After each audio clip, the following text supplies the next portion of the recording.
The Church makes it clear that the preferred and normative method of receiving communion is on the tongue.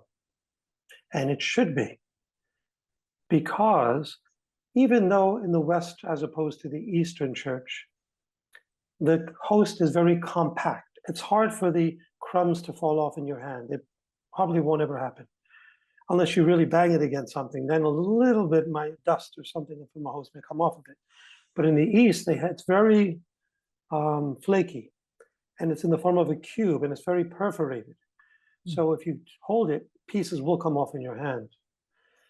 Now, having said that, the preferred method is and will always be on the tongue, because this is God. We are not God. We're not on his same level. And we should not try to put ourselves on his same level. So receiving on the tongue is a sense that I'm not worthy to touch you, because you're sacred, and that's a good thing. But on the other hand, he wants us to not just touch him, but consume him. He wants to go within us and become part of us. But we have to approach him in a way where that reverence and sacredness is not only manifest to him, but to everyone around us that watches us. We have to give an example of that reverence. So Pope John Paul II, in a letter to the bishops entitled Dominicae Cane, okay? Dominicae Cane, which is Sunday supper in Latin. This was to all the bishops throughout the world. He stated as follows: it is necessary for all of us who are ministers of the Eucharist to examine carefully our actions at the altar. In particular, the way in which we handle that food and drink, which are the body and blood of the Lord our God in our hands.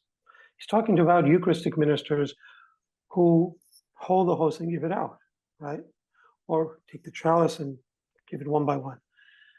The way in which we distribute Holy Communion, the way in which we perform the purification, all these actions have a meaning of their own.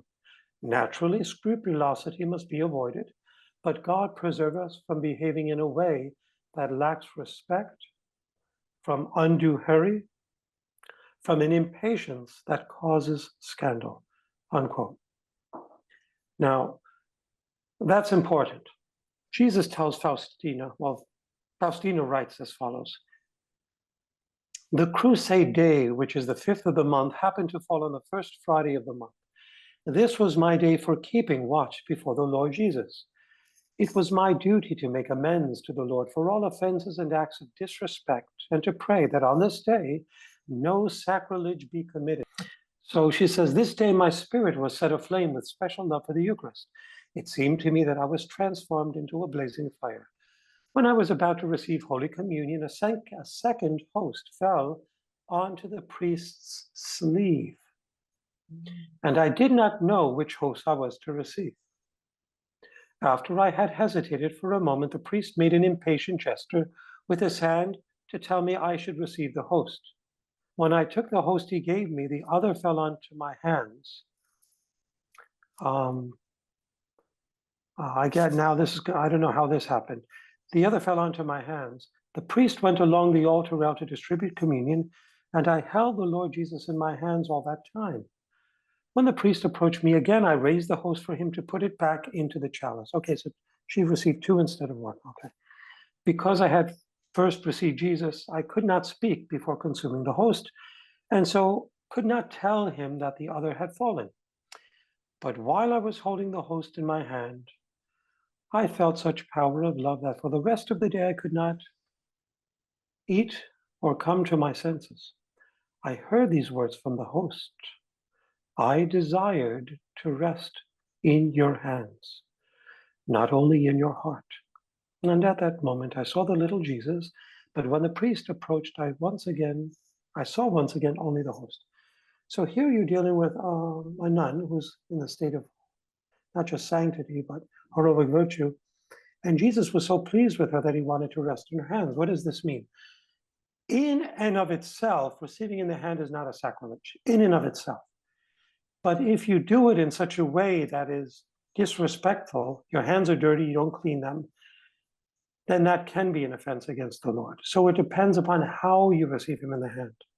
But again, the preferred method is on the tongue to avoid these occasions of abuse.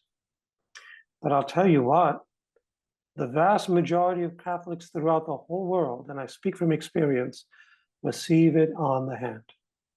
This was an extraordinary grant from the Holy See to the American episcopacy. Although in 1977, the Pope granted an indult to the Diocese of the US to permit communion in the hand, the number of Catholic rites and countries that receive the indult are few. There are few that receive this indult. But yet, the practice is spreading, okay?